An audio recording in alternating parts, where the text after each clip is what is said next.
السلام علیکم ورحمت الله وبرکاتو.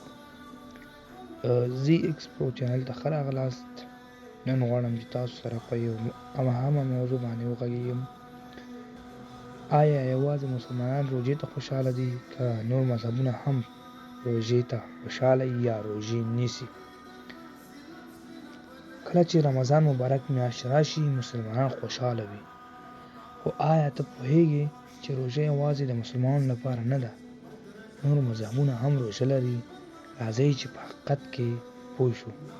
یوازې دلته په زی ایکس چینل کې. اول، په اسلام کې روژه د الله تعالی لخوا فرض شوې ده.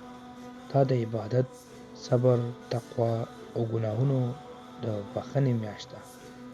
مسلمانان ځکه خوشحاله وي چې دا د رحمت میاشت ده. جنت دروازې پرانیستل کیږي، ثواب څو چنده کیږي.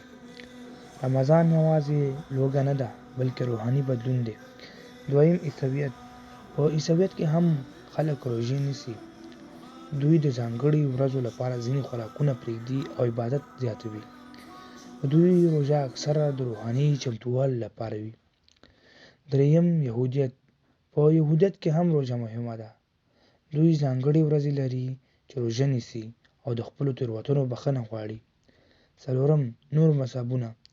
په ځینو نورو مذهبونو کې هم خلک د روحاني پاکوالي، ځان کنټرولول او دعا لپاره روژې نیسي.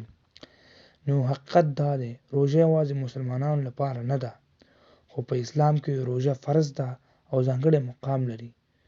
هر مذهب د روژې له لارې د نفس کنټرول او د روحاني نږدېوالي هڅه کوي.